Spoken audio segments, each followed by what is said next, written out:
First order of business. I did not do a Phantom Friday last Friday. I'm sorry. I was too caught up in I was actually working, so I wasn't caught up in the whole One Direction thing, but that also is an excuse.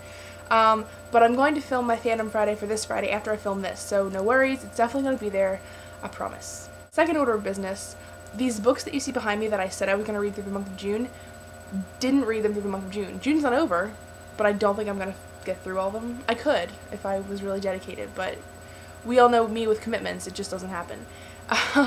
But at the end of June I will go over sort of things that I have read, because I have read more than just these books. I do want to try and get through at least one of them though, so we're going to see how it goes. Today I want to talk about details. Details are what make a story great. Now sometimes you can go overboard.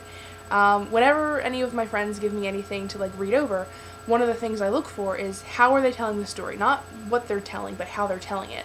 So the best example I can think of is, especially in dialogue, or, the setting up of the scene. So you could write, he walked into the room, but don't just tell me that, tell me how he did it, did he storm into the room, was he angry when he did it, did his shoes make noise on the floor, or her, did she have heels on, things like that. So your sentence, I don't know, it makes it more vibrant, it makes it come to life more, because essentially, as a writer, you're an artist. You don't work with a canvas, you don't paint pictures with a brush, you paint them with your words. So when you're writing, I think you need to take into consideration all of the details. Now, you can go overboard. I do know people who definitely go overboard with the details. They're great, but it's, it just takes something away. You lose the point of, what's happening. You go into details about the paintings on the walls and the bed sheets and everything. It's just is that really important to what's going on? It's great, but it takes something away. So there's a fine line between, doing it right and then doing too much, or doing too little, almost. I feel like a lot of books do too little. It all depends on your wording. I'm a fan of words. Writing, I love it, but words are my passion. I like stringing them together like popcorn at Christmas. See, right there. I don't like to tap myself on the back, but that sentence right there, I could just say I like words.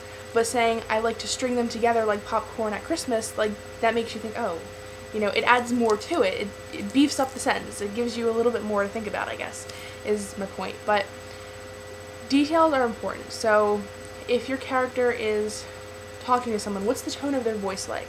Or, if they're sitting in a chair, well, tell me how they're sitting, because body language is everything. Tell me, are they slumped down in the chair? Are they sitting, up straight? Another thing is when you're describing features of a character, something I always say is poker straight teeth.